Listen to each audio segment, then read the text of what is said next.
Hey guys, so I wanted to make a video updating you on the surrogacy because I haven't made a video in a while, and there are some there are some exciting updates actually. And this is mostly for those who are interested in the surrogacy process, because if you're not really interested in like the medications and the calendars and things like that, then you probably aren't going to be interested in this video. But we got our calendar, which means we have the embryo transfer date and everything else. So before I get into that, let me just say we did the contracts phase and we negotiated some things back and forth, and I did change the contract a bit. Originally I would have lost wages and I work from home with a surrogacy agency, and then my husband would have lost wages, and if I get put on bed rest, my husband has lost wages up to $1,500, as well as $50 as well as $50 for $50 a week for housekeeping, and then $50 for 3 days a week for childcare. Now, for me, that's not enough for childcare, because I wouldn't use childcare because so we have respite care, which is for children with special needs or even adults with special needs or disabilities, and basically a certified caregiver. So it's like an agency, and there's like a whole bunch of certified caregivers, and then they'll schedule them to come out and take care of your child. I only have 50 hours a week of that. So if I were to go on bed rest or anything like that, I only have 50 hours of respite care, and to pay somebody to watch Amelia is a lot more expensive because she does have the disabilities. And not only that, I really don't trust a lot of people. I trust the respite care because they're certified, they have tons of experience, and they're good people. They're CPR certified. They have experience with physical disabilities, mental disabilities, autism, things of that nature. So that's why I really, really trust them.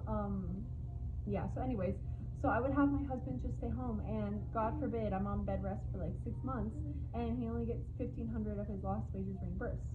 So I took out my lost wages reimbursement, because I work from home and I work with a surrogacy agency. So I could literally work from bed. Like I could put my computer in my bed and have my phone in bed and work from my bed. So I took out my lost wages, and I took out the childcare and the housekeeping, and I just put no cap. I did put $100 per day that he would normally be working, he gets reimbursed, but still there's no limit to that. It's or I think it's like up to like 90,000 or something crazy like that. So yeah. But that way, God forbid, I'm on bed rest like the entire pregnancy or like months, we're covered. And that's even for after the baby is born as well. So yeah. So anyways, so then I'm so excited. So then once we got all the contracts signed, then after a little while, everybody got legal clearance, and then the clinic reached out to me, the fertility clinic, and they were like, "Do you have any blackout dates in the next 6 to 8 weeks?" And I was like, no, or I did give 2 dates because she has 2 appointments, and then 4th of July, and that's it. And so we have our medication calendar. I have it in my phone, but since I'm using my phone to record, I did write everything down in my planner. It's cute. And I officially have changed this planner to a surrogacy only planner. I have a personal and Amelia planner, a different one. It's in the room, but anyway, so I wrote down all the medications. So the medications actually get delivered on Wednesday at 9 a.m. So super exciting. Let's see. And then so I have my first monitoring appointment before I even start medications while I'm still on birth control. And they're going to get a base for my uterine lining. So like if it's naturally like at 3 or 4, they're going to get that so that they know if the hormones are taking effect, how much they're taking effect. So that is on Monday the 21st at 10 a.m. And then on the 23rd is when I take my last birth control pill, and I will do a video of that. I did last time and I will this time. And let's see, and then on the 28th is when I start estradiol. That is an oral medication, and it's estrogen. Basically, it's synthetic estrogen, and I'll be taking that 3 times a day, every day until I'm 10 weeks pregnant, or maybe a little bit less, maybe a little bit more, depending on the clinic, what they say. And then let's see, after that's the 4th of July, super exciting. And then I have another monitoring appointment on the 6th of July to make sure that my uterine lining is like getting thicker and that my body's responding to the hormones. So probably also do blood tests as well as an ultrasound. And then the next week is when the fun starts. So on the 12th, I have another appointment just to make sure it is getting thicker, hormones are rising, everything else. And then 2 days later on the 14th, I start endometrin vaginally, so vaginal suppositories. I start that 2 times a day, and then I start doxycycline 2 times a day for 5 days to prevent any infections or anything like that for when we have the transfer. And then the next day on the 15th of July, I increase the vaginal suppositories to 3 times a day. And by the way, these endometrin are also synthetic estrogen. Anyways, so then I up that to 3 times a day. So I'll be taking oral medications 3 times a day, as well as suppository medications 3 times a day, and they're both estrogen, synthetic estrogen. And then the next day is the 16th, and I start the progesterone and oil injections, 2 milliliters. And I do that every 3 days. I'm really, really happy with this clinic because they don't make us do it every day or like every 2 days. It's every 3 days. Well, actually, I guess it really depends on how your body responds. And since I've already done this once and my body responded to every 3 days, they're letting me do that. But that is their first protocol that they give everyone. So they give everyone the chance to only do it 3 times a day to minimize discomfort. But you know, if your body doesn't respond, they may want you to either increase your suppositories or to increase the amount that you're taking the injections. And then I'll be done with the doxycycline on the 18th, which is a Sunday. And then that next Monday, the 19th, is transfer. So I'm not sure if we're going to leave that morning or if we're going to spend the night, because they're going to have a monitoring appointment with them. So they'll be doing an ultrasound and a blood test. But they want that early in the morning. So I don't know if we're going to spend the night or leave early in the morning. Anyway, so then it's the monitoring, like I said, early in the morning. And then later in the morning, like 9 or 10 after they get the blood test results, is when we'll have the transfer. I'm so excited, and I'll get video of that. Hopefully, well, I can't bring anyone in with me because of COVID, but I'll record it if they let me. Hopefully they let me, so I can really send it to the mom, because I know that the parents love being in the loop about everything. Of course, I would too. You know, if it was my baby, I would want to know everything. I would probably be a hot mess, wanting all kinds of updates, all kinds of everything. So yeah, anyways, they love getting the video, so I'm gonna try and get the video for them.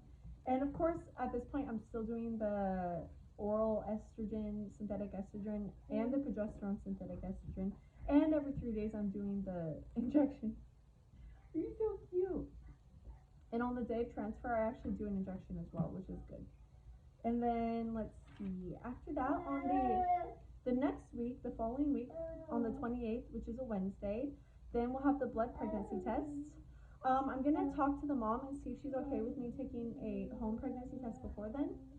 If she is, and you know, and she's okay with me sharing, then I'm definitely gonna post a video of the urine test, because it's so hard to not know, and I'm so excited to test early. But it's up to her because it's her baby. The last parents with my last surrogate baby, they let me take a pregnancy test, but they did not want to know the results. So yeah, and they're okay with me posting it too. Just not to like Facebook or, well, what they said is they're okay with me posting, just don't put their name, don't put their baby's face. So like, I didn't really post much on Facebook except what happens with me, like with the pregnancy and the delivery, like how I did. And then of course, you guys know on YouTube I shared a little bit more, but that's because it's like not so much social media, and nonetheless I still did not put any private information. Anyways, getting off topic here. And the day of the pregnancy, what? The day of the pregnancy test, I do have an injection. And then, yeah, after that, it's just, you know, crossing our fingers. Actually, everything from here until blood pregnancy test is crossing our fingers. Crossing our fingers that my body responds to the medications, the hormones. Crossing my fingers that everything goes well, that I don't, you know, ovulate through the medications. Crossing our fingers that transfer takes. Crossing our fingers that the blood test goes well and that baby's growing right. It's all crossing our fingers from now on. So I'm really excited, and I cannot wait. And I will be taking you guys on this journey with me, just like I did last time. And I'm excited. So stay tuned for that. And real quick, I want to give you an Amelia update too. We've been working on picture exchange system with her. So basically, it's like her favorite things, including food, water, going outside, things like that. And we have her point, like we'll take her finger if she's hungry, and we'll be like food, food, and we'll make sure she looks at it, she's pointing to it, and then we give it to her, so she understands. You can communicate to us by showing us what you need. You know, this is the language that we're trying to teach her, because we've tried sign language. It's been 2 years, she hasn't caught on. Obviously, we've tried spoken language, it ain't happening yet, at least. So this is another language that we're trying with her. And they did tell me that if she doesn't catch on to this, then we are going to try the tablet. And I really hope that she catches on to something, sign language, spoken language, whatever it is that she chooses. I just want her to be able to communicate herself, because it's so hard. Sometimes us not knowing what she needs, but not only that, when she's not around us, like when she's in school, preschool, or regular school, sorry, my throat. Or when she's with respite care, when she's with anybody else, she cannot express her needs and her wants. But she also cannot express to anyone her feelings except through crying, or, you know, we just have to assume how she's feeling. So it'd be cool if she could tell us, like, I'm sad, I'm happy, my feelings are hurt, whatever it is, or I'm bored, or whatever. It'd be really cool. So, fingers crossed with this.